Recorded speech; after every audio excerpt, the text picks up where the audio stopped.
Hola, hola Raúl, hola Eligia, hola mis queridos amigos y hermanos. Si bien es el segundo video que grabo para ustedes, la otra vez no me tomé el tiempo específicamente de saludarles y créanme que la iglesia ahí en Acerrí, baluarte y columna de la verdad, tiene un lugar muy especial en mi corazón, no solo porque amo a sus pastores, sino porque oro por ustedes y hemos orado desde que comenzó y para que se mantengan firmes. No tengo ninguna duda que estamos en una época difícil, una época de reinventarnos hasta como iglesia, y es por eso que tengo que tratar un tema, el tema que sus pastores me han pedido, es el tema del arrebatamiento. Ahora, sería imposible y hasta irresponsable tratar este tema en una sola sección de 30 minutos, entonces me van a tener que tener paciencia y vamos a ir despacio estudiando este tema, entendiendo perfectamente algunas cosas que tienen que quedar claras desde ahora y las vamos a ir repitiendo en cada momento. En primer lugar, el arrebatamiento puede ser en cualquier momento y no hay nada, ninguna señal que tenga que preceder o anteceder. Nosotros los cristianos no esperamos señales, esperamos a Cristo. En segundo lugar, algunos hablan de que estamos en la tribulación. No estamos en la tribulación y la iglesia no pasa por la tribulación. También tienen que saber, para que tengan su estudio personal, que en escatología hay diferentes posiciones. Algunos creen únicamente en la segunda venida de Cristo y no toman el rapto. Otras personas creen en un rapto parcial, utilizando Mateo 24 y nada que ver. Solo cuando lean Mateo 24, acuérdense que fue dirigido al pueblo de Israel y que cuando habla de Mateo 24 lo pueden comparar con Noé. Los que quedan y los que se salvan. Los que se salvan Noé, los que quedan y los llevan son los perdidos. Otras personas creen que la iglesia pasa por la mitad de la tribulación. Bueno, definitivamente mi forma de interpretar la Biblia es que la iglesia no pasa por la tribulación, entonces viene el rapto de la iglesia y luego comienza la tribulación. Pero un tema muy importante, y vamos a Timoteo capítulo 2 versículo 15, y ojo, vamos a usar muchos versículos. Yo quiero citar 2 Timoteo capítulo 2 versículo 15 para que les quede claro algo.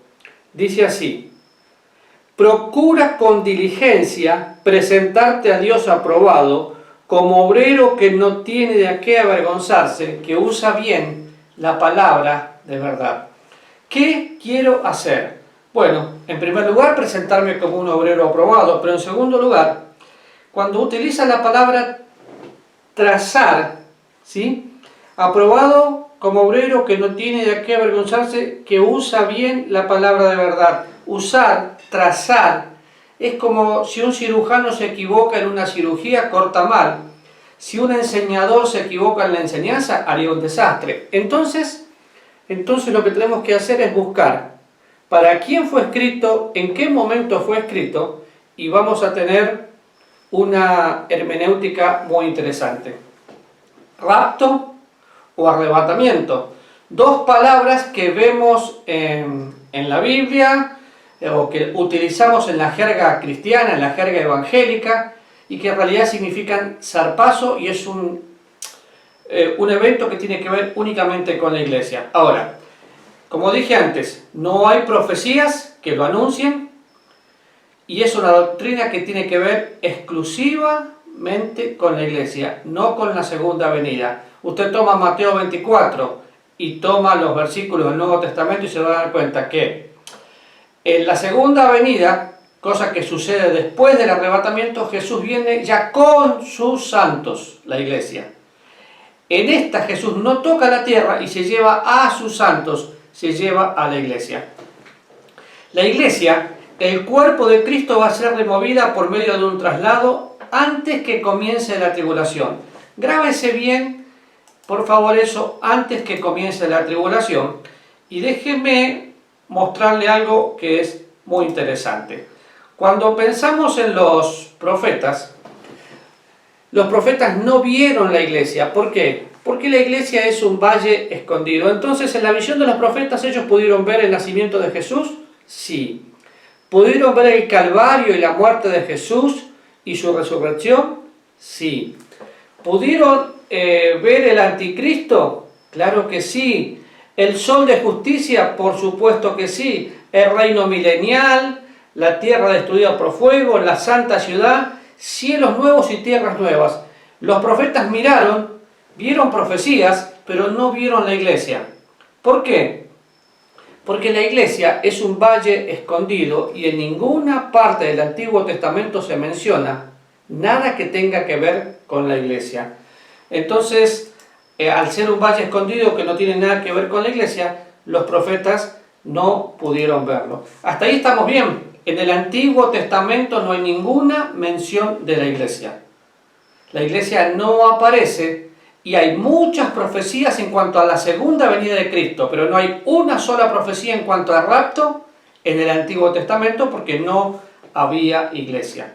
Ahora, esta bendita esperanza que tenemos los cristianos es que no vamos a pasar por la tribulación y podemos dar un montón de versículos que de hecho los voy a dar en algunos de estos estudios, pero el solo pensar que la iglesia no tiene una profecía en el Antiguo Testamento y vemos todas las señales de la tribulación, la gran tribulación y todos los tiempos finales, entonces ya podemos pensar que si no hay una profecía, la iglesia no estaba ahí porque era un misterio escondido. Ahora, yo quiero leer mis notas para no olvidarme nada porque quiero hacer un paréntesis y un paréntesis importante para entender que la iglesia no pasa por la tribulación. Hay un plan, que es el plan de Dios para con Israel. Y hay un plan, que es el plan de Dios para con la iglesia. Y justamente estoy buscando ese material para poder compartírselo. Y como le dije, este es un tema interesantísimo para poder pensar en el rapto de la iglesia y lo que tiene que pasar. Ahora, fíjese. Vaya su Biblia a Daniel capítulo 9, versículo 24. Y esto sí tiene que ver con el pueblo de Israel. Cuando usted va a Daniel capítulo 9, versículo 24, va a encontrar que se habla directamente al pueblo de Israel. No tiene nada que ver con la iglesia. También va a encontrar la palabra iglesia, como en la traducción en el hebreo, como los primogénitos o la congregación de Israel, pero definitivamente la iglesia no figura en el Antiguo Testamento. Ahora, Daniel capítulo 9, Ezequiel, Daniel, se lo había perdido como que estuviéramos trabajando juntos. Vaya, Ezequiel, si lo tiene primero que yo, del 24 al 27. ¿Listo? Yo ya lo tengo. Vamos juntos. 70 semanas están determinadas sobre tu pueblo y sobre tu santa ciudad. ¿Lo tiene? Para terminar la prevaricación y poner fin al pecado y expiar la iniquidad, y para traer la justicia perdurable y sellar la visión y la profecía y ungir al santo de los santos. Sabed pues, y entiende, que desde la salida del orden para restaurar y edificar a Jerusalén hasta el Mesías príncipe, habrá 7 semanas y 72 semanas se volverán a edificar la plaza y el muro en tiempos angustiosos. Después de las 62 semanas se quitará la vida al Mesías, mas no por sí, y el pueblo de un príncipe que ha de venir destruirá la ciudad, y el santuario y su fin serán con inundación, y hasta el fin de la guerra durarán las devastaciones. Y por otra semana confirmará el pacto con muchos. A la mitad de la semana hará cesar el sacrificio y la ofrenda. Después, con muchedumbre de las abominaciones, vendrá el desolador hasta que vengare la consumación y los que está determinado se derrame sobre el desolador. Y anote ahí, Daniel capítulo 9, versículo 24, y solamente para que entienda esto. ¿No tiene nada que ver con la iglesia? No, porque está hablando del pueblo de Daniel. 70 semanas está sobre tu pueblo y sobre tu santa ciudad. Los cristianos no tenemos una ciudad santa y el pueblo de Dios no es el pueblo de Israel. Entonces, cuando usted lea Daniel, tiene que saber que en el año 445 se reconstruye, Nehemías capítulo 2, se reconstruyen los muros. Hay 7 semanas y 62 semanas. Las primeras 7 semanas son 49 años. La segunda son 434 años. Y todo eso suma 483 años en total. Así que se reconstruye el pueblo en el año 445, vienen 7 semanas, luego pasan 62 semanas y llega el príncipe. Ahora, se le quita la vida a ese Mesías. En el año 30, año 32, es cuando se le quita la vida al Mesías. Y simplemente estamos haciendo un repaso. Ahora, después de que Cristo muere y resucita, empieza lo que nosotros conocemos como dispensación de la iglesia o de la gracia. Una dispensación no es nada complicado. Dispensación es un periodo de tiempo. Entonces aquí está el periodo de tiempo o la dispensación de la gracia o el misterio de la iglesia. ¿Cuánto dura? No sabemos, porque es desde que Cristo murió y ascendió al cielo y la iglesia fue formada hasta el día del arrebatamiento. Y no hay ninguna profecía que diga cuándo tiene que suceder. Solo sabemos que es inminente y que va a suceder. ¿Qué pasa después? Bueno, después de que la iglesia es arrebatada, viene la tribulación que se divide en 3 años y medio y 3 años y medio, y luego viene el reino milenial. Ahora, tienen que saber que hubo un reino que fue ofrecido, un reino que fue rechazado y un reino que fue pospuesto. Y yo no quiero marearlo y me encantaría que usted me pueda hacer alguna pregunta, pero, por ejemplo, ¿la iglesia puede pasar por la tribulación? ¿Lo pensó alguna vez? Y con todo lo que estamos viviendo, con los problemas en este momento sociales, económicos, guerras, pandemia, algunos dicen, ya estamos en la tribulación. No, y no hay nada que se tenga que cumplir para el arrebatamiento de la iglesia, sí para su segunda venida. Y de hecho tengo una nota muy linda aquí que dice, hagamos un paréntesis para ver que la iglesia nunca podrá estar en las primeras 69 semanas, ya que se relaciona directamente con Israel y su programa. El Padre nunca ve a la iglesia excepto en Cristo y perfeccionada en Él. Este periodo no tiene ninguna relación con la iglesia, ya que la iglesia no tiene que ser probada para saber si es genuina. La iglesia no tiene que ser probada para saber que es una iglesia genuina. Hablemos un poquito de la iglesia. Hay una iglesia profesante donde todo el mundo va un domingo a cierto lugar, pero está la verdadera iglesia compuesta por los que han nacido de nuevo, por los que son regenerados, por los que experimentaron el nuevo nacimiento. Y Dios no viene a buscar en el arrebatamiento a los bautistas, pentecostales, hermanos libres o metodistas, viene a buscar a su iglesia. ¿Cuál es su iglesia? Los que nacieron de nuevo y se los lleva en el arrebatamiento. Pero tenemos que pensar también que vamos a la Biblia y encontramos judíos, gentiles. Un judío y un gentil estaban totalmente separados, pero cuando un gentil recibe a Cristo o un judío recibe a Cristo, se convierten en la iglesia de Dios. Y todo esto usted lo va a encontrar en la Biblia, simplemente estoy haciendo una introducción. Pero Dios tiene un plan para el pueblo de Israel con ya profecías determinadas. Y tiene un plan para su iglesia con todo el plan determinado. Pero los profetas del Antiguo Testamento no vieron la iglesia, y eso es importante que le quede grabado. Usted me ha escuchado decir cuando les visité, y lo ha leído en la Biblia, por supuesto, que la iglesia es un misterio escondido. Vamos a buscar Efesios capítulo 3. Y espero no haberlo mareado. En Efesios capítulo 3, uno de los versículos que vamos a leer, encontramos a la iglesia como misterio. ¿Por qué decimos misterio? Bueno, porque no fue revelado antes, porque los profetas no vieron la iglesia. Y si usted sale de aquí hoy y solo se acuerda que los profetas no vieron la iglesia, ya va a entender que al no verla a los profetas no hay profecía, entonces la iglesia no puede pasar por la tribulación.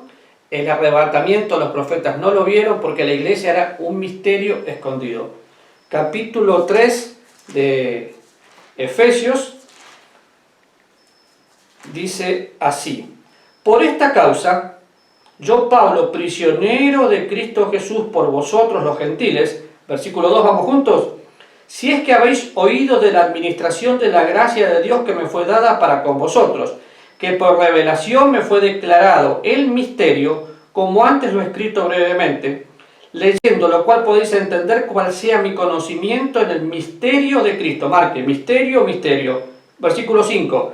Misterio que en otras generaciones no se dio a conocer a los hijos de los hombres, como ahora es revelado a sus santos apóstoles y profetas en el Espíritu, y que los gentiles son coherederos y miembros del mismo cuerpo y copartícipes de la promesa en Cristo Jesús por medio del Evangelio, del cual yo fui hecho ministro por el don de la gracia de Dios que me ha sido dado según la operación de su poder.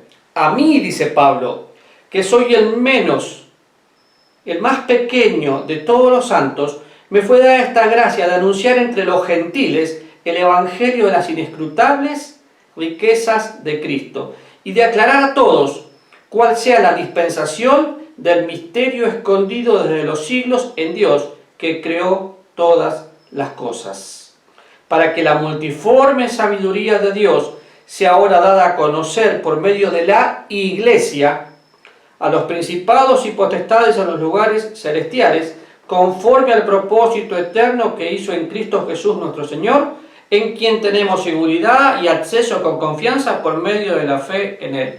Y no quiero tomar más tiempo para leer, pero le pido que usted lea todo. Ahora, ¿marcó la palabra misterio? Perfecto. Pero fíjese algunas cosas. En primer lugar, escribe Pablo. Pensemos un poquito en el apóstol Pablo. El apóstol Pablo no tiene que ver con los 12, pero sí es un apóstol porque estuvo con Jesús, participó de su resurrección. Y no solo eso, el apóstol Pablo fue encomendado directamente por el Señor para predicar el Evangelio a los gentiles, para llevar el Evangelio de la gracia. Un poquito más adelante vamos a ver la diferencia entre Evangelio de gracia y Evangelio del reino. Pero el apóstol Pablo está diciendo eso, que a él le fue dado este misterio, como antes estaba escrito. Aquí mismo aclara que era un misterio que otras generaciones no lo podían ver, o no lo pudieron ver, pero dice cosas que serían terribles para un judío. Habla de los gentiles como coherederos del mismo cuerpo, como copartícipes de la promesa. Los judíos y los gentiles no se trataban entre sí, entonces solo tener esto y entenderlo es un misterio que fue revelado al apóstol Pablo y el apóstol Pablo hacia nosotros. Es entendible, y lo he dicho en algunos de los estudios, que la gracia de Dios siempre estuvo, pero la gracia de Dios en cuanto a la iglesia, no. La iglesia se está revelando a través del apóstol Pablo. Entonces, hay dos grupos, judíos y gentiles. Cuando un judío o un gentil nacen de nuevo en este tiempo, ¿en qué se convierten? En la familia de Dios, en hijos de Dios, en la iglesia. Y si usted mira un poquito, por favor, vaya al capítulo 2, versículo 12. Y le voy a animar a que lea todo, porque empieza hablando de que estábamos muertos en delitos y pecados. Y dice, pero ahora, en Cristo Jesús, vosotros que en otro tiempo estabais lejos, habéis sido hechos cercanos por la sangre de Cristo, porque Él es nuestra paz, que de ambos pueblos, judíos y gentiles, hizo uno, derribando la pared intermedia de separación y aboliendo en su carne las enemistades, la ley de los mandamientos expresada en ordenanzas, para crear en sí mismo de los dos un nuevo, un solo hombre, haciendo la paz. Y lo leí y lo quiero leer otra vez porque no lo leí bien, para crear en sí mismo de los dos un solo y nuevo hombre. ¿Qué dos? Judíos y gentiles. Y mediante la cruz reconcilia a ambos con el mundo. Entonces, hasta acá le queda claro, judíos, gentiles. Un judío que recibe a Cristo o que estaba lejos, en Cristo fueron hechos cercanos y ahora son el pueblo de Dios. Ahora, Colosenses capítulo 1. Y honestamente, estoy pasando rapidísimo por los versículos porque sé que ustedes están en su casa, ya es la nueva forma de conectarnos, pero necesitamos estudiar.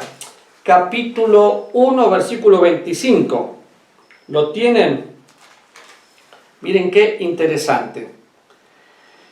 Hablando el apóstol Pablo, del cual fui hecho ministro, según la administración de Dios que me fue dada, para con vosotros, para que anuncie cumplidamente la palabra de Dios. El misterio, marque otra vez ahí, habla de la iglesia, el misterio que había estado oculto desde los siglos y edades, pero que ahora ha sido manifestado a sus santos. ¿Qué son los santos? Los que nacen de nuevo, los cristianos. Versículo 27, a quien Dios quiso dar a conocer las riquezas de la gloria de este misterio entre los gentiles, que es Cristo en nosotros, la esperanza de gloria. Y otra vez me está hablando de que Pablo es el ministro que revela la gracia, que Pablo es el ministro que muestra la iglesia, por así decirlo. Claramente estamos viendo la iglesia y su naturaleza como un misterio escondido, un cuerpo que podemos llamarle el cuerpo de Cristo, podemos llamarle, que a algunos no les gusta esa palabra, la iglesia universal o la iglesia invisible, porque cada uno de los que tenemos a Jesús somos parte de ese cuerpo. Y es importantísimo que todos entendamos que somos un cuerpo y que aprendamos a vivir en ese cuerpo. El cuerpo de Cristo, la iglesia, ¿se acuerda? No fue revelado en el Antiguo Testamento. Y usted me dice, pero en el Antiguo Testamento aparece la palabra eclesia. Claro que sí, se transliteró y significa congregación. De hecho, en el Nuevo Testamento aparece la palabra eclesia y no significa iglesia, sino reunión. Ahora, por ejemplo, vaya al capítulo 12 de Romanos para que vea un poquito el concepto de iglesia. Versículo 4 en adelante, porque de la manera que en un cuerpo tenemos muchos miembros, pero no todos los miembros tienen la misma función, así nosotros, siendo muchos, somos un cuerpo en Cristo, y todos miembros los unos de los otros. Y le invito a que siga leyendo porque habla de dones, pero está hablando de la iglesia como cuerpo. Otra vez, judíos, gentiles, cuando reciben a Cristo, son el cuerpo de Cristo, la iglesia de Dios, que está formada por todos aquellos que recibieron a Jesús como Salvador. Ahora, si hacemos un estudio cuidadoso de la Biblia, vamos a ver el Evangelio del Reino y el Evangelio de la Gracia. ¿Cuál es la diferencia? Permítame, voy a tomar agua. La diferencia es que lamentablemente muchos están mezclando ley con gracia y toman pasajes del Antiguo Testamento y lo tratan de aplicar a la iglesia. Ahora saben, este tema no es nuevo. Si usted va al libro de Gálatas, a la carta que el apóstol escribe a Gálatas o a la que escribe Tito, que de hecho tengo algunos videos que mostré de eso, judíos, los de la circuncisión, dice Pablo, y el mismo Pedro quiso ir a la iglesia en Galacia y meter ley donde había gracia. Y ojo, Pedro ya había conocido la gracia, pero quería simular que todo estaba bien. Entonces, yo pienso que aplicar pasajes del Antiguo Testamento o pasajes del Evangelio a la iglesia no solo es un error hermenéutico, es un peligro porque puede traer mandamientos de hombres a la iglesia que tiene que disfrutar la gracia de Dios. Vamos a leer algunos pasajes. Vaya conmigo a Mateo capítulo 4, versículo 23, porque vamos a pensar en el reino. ¿Sí? Y hay muchos pasajes más, pero vaya conmigo algunos por lo menos. Entonces, cuando usted va a Mateo capítulo 4, versículo 23, y recorrió Jesús toda Galilea, enseñando en la sinagoga de ellos y predicando el evangelio de ¿qué? Reino, anótelo, y sanando toda enfermedad y toda dolencia en el pueblo.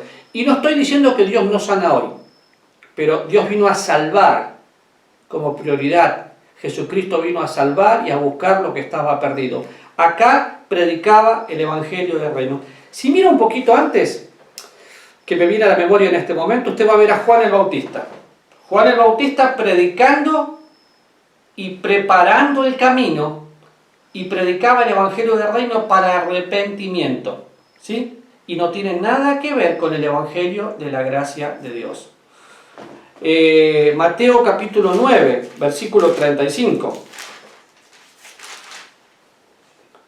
Recorría Jesús todas las ciudades y aldeas y en las sinagogas de ellos, predicando el evangelio del reino. Otra vez, reino.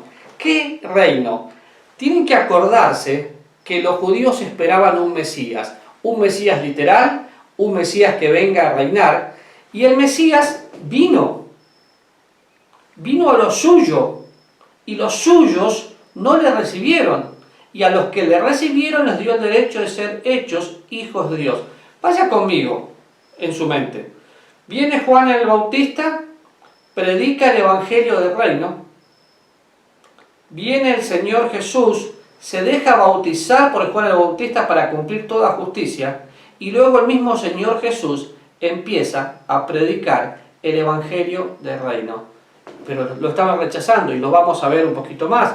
Pero otro versículo, a ver, Mateo 24, 14, un versículo que se saca, un capítulo entero de hecho, que se saca de contexto continuamente. Fíjense, y será predicado este evangelio del reino en todo el mundo para testimonio a todas las naciones, y entonces vendrá el fin.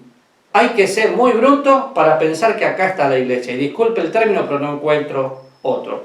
Haga una diferencia entre Mateo 24 y el arrebatamiento, que usted lo va a encontrar en 1 Tesalonicenses. Si yo creo que este evangelio tiene que ser predicado en todo el mundo para que entonces venga el fin, como algunos dicen que tiene que ser predicado para que se complete la iglesia, entonces viene el arrebatamiento, la salvación se perdería. ¿Por qué? Porque en el versículo anterior dice, más el que persevere hasta el fin, este será salvo. ¿Y qué pasa si no persevero? Qué triste que tomen esos versículos y destruyan, porque todo este capítulo 24 no tiene nada que ver con la iglesia. Y usted puede pensar en este momento, porque así trabaja nuestra mente y así trabaja el diablo. Sí, pero ¿qué pasa con fulano de tal que iba a la iglesia y dejó de ir? Bueno, o hay chicha o hay limonada, decimos en Costa Rica, ¿no? No sabemos quién es genuino y quién no. Solo sabemos que asistía a cierto lugar. Y estoy pensando en este momento, ¿qué va a pasar cuando terminen las prohibiciones y podamos volver a congregarnos? En este momento vamos a saber quién tiene una fe genuina y quién no. Pero acá, tomar este pasaje y muchos otros que podríamos pensar, recuérdense que no tiene nada que ver. Marcos, capítulo 14. Y cuando estudiaba esto, pensé en sus pastores que me pidieron este tema y dije, uy, ¿cómo me piden algo así? Lo conozco de memoria, pero me apasioné y quiero que lo estudiemos juntos. Marcos capítulo 1, versículo 14 y 15 creo que dije, sí. Marcos capítulo 1, versículos 14 y 15. A ver, vamos a ver. Ya lo tengo. Después que Juan fue encarcelado, Jesús vino a Galilea predicando el evangelio del reino de Dios, diciendo, el tiempo se ha cumplido y el reino de Dios se ha acercado, arrepentíos y creed en el evangelio. ¿Escuchó bien? Y acá es cuando Jesús empieza después y llama a sus discípulos. Pero preste atención, Juan es encarcelado, Juan el Bautista, que predicaba el evangelio de arrepentimiento, que predicaba el evangelio del reino, que preparó el camino del Señor, que no hay otro hombre como él. Y viene el Señor predicando el evangelio del reino y le dice que el reino se había acercado, o sea, él mismo. Y si lo hubieran aceptado, el reino del Señor hubiera podido ser perfectamente establecido en ese momento, pero lo rechazaron. Y dice, acérquense y arrepiéntanse. En primer lugar, el bautismo de Juan no tiene nada que ver con la iglesia, y es el bautismo para arrepentimiento y que los unía o los identificaba con el evangelio del reino. Y nosotros hoy no predicamos arrepentimiento. Usted me dice, ¿pero cómo? ¿Arrepentimiento y fe son doctrinas fundamentales en la salvación? Sí, pero no. ¿Cómo sí, pero no? Claro que hay que arrepentirse, pero el arrepentimiento no lo produce el predicador. El arrepentimiento lo produce el Espíritu Santo de Dios. Si usted mira bien su Biblia, se va a dar cuenta que es obra del Espíritu Santo. El arrepentimiento es un regalo de la gracia de Dios en el momento que una persona va a creer. Y preste atención, vaya conmigo, por favor, a San Juan capítulo 16. ¿Lo tiene? Versículo 8. Cuando Él venga, ¿quién? El Espíritu Santo. Convencerá al mundo de pecado, de justicia y de juicio. ¿A quién va a convencer? Al mundo.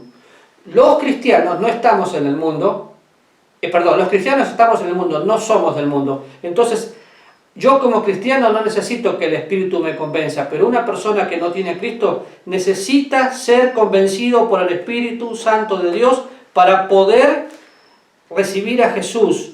Y dice, de pecado por cuanto no creen en mí, de justicia por cuanto voy al Padre y no me veréis, y de juicio por cuanto el príncipe de este mundo ha sido ya juzgado. Entonces, el Señor Jesús acá predicaba arrepentimiento y creer en el Evangelio. Sí, pero era el Evangelio del reino.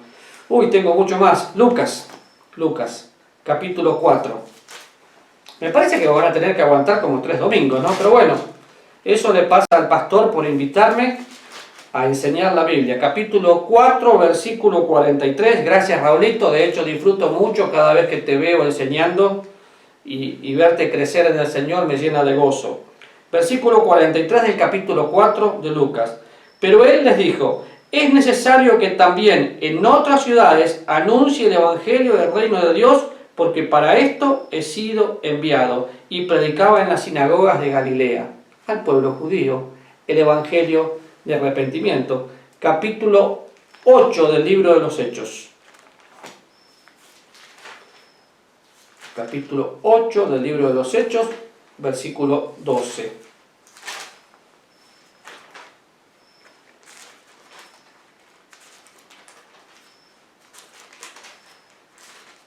¿Lo tiene? Pero cuando creyeron a Felipe, que anunciaba el Evangelio del reino de Dios y el nombre de Jesucristo, se bautizaron hombres y mujeres. Hechos capítulo 20, versículo 24. Hechos capítulo 20, versículo 24. Un versículo maravilloso. Pero de ninguna cosa hago caso, ni estimo preciosa mi vida para mí mismo, con tal de que acabe mi carrera con gozo y el ministerio que recibí del Señor Jesús, para dar testimonio de la gracia de Dios. Ya empezamos. Vimos reino, estamos viendo gracia. Pablo decía que de ninguna cosa daba ni estimaba preciosa su vida, sino que entregarla. Gálatas capítulo 1, versículo 6, gracia. Y el tiempo, estoy mirando el tiempo y el tiempo se nos fue. Gálatas 1, 6. Dice así, estoy maravillado de que tan pronto os hayáis alejado del que os llamó por la gracia de Cristo para seguir un evangelio diferente. No que haya otro, sino que hay algunos que os perturban y quieren pervertir el evangelio de Cristo, el evangelio de la gracia de Dios. Y bueno, realmente quiero tomarme el tiempo para hacer esto con toda la prudencia y vamos a comenzar el próximo estudio hablando de las diferentes posiciones en cuanto comenzó la iglesia, pero hagamos un repaso. La iglesia no puede pasar por la tribulación porque nunca fue vista una profecía. Los profetas no vieron la iglesia porque era un misterio escondido. Los profetas pudieron ver que el Mesías iba a venir. De hecho, los judíos lo siguen esperando. Los profetas pudieron ver todos los acontecimientos que iban a suceder, pero no pudieron ver la iglesia. La iglesia no pasa por la tribulación porque no necesita ser probada para saber que es genuina, porque el Padre la ve en Cristo. En el Antiguo Testamento no hay una sola mención de la iglesia, aunque se utiliza la misma palabra. Y hemos visto algunos versículos, reino y gracia. Reino, un reino que fue ofrecido, empieza por el Juan el Bautista, sigue por el mismo Señor Jesús, sigue por los apóstoles, es rechazado y es pospuesto. ¿Sí? Entonces, con esto en mente, oremos juntos y agradezca a Dios de que nos estamos preparando, porque la iglesia no espera señales, espera la inminente venida de Cristo. Padre, gracias porque miramos tu palabra y Señor, realmente no tenemos otra cosa que decirte gracias, porque muy pronto Jesús va a venir a buscar a su iglesia. Y con esta introducción de este tema, quiero decirte, Dios, que te necesitamos y agradecerte por estar juntos a pesar de la tecnología y la distancia. Lo haces posible. Te amamos, Dios, esperamos que vengas pronto en el nombre de Jesús. Amén.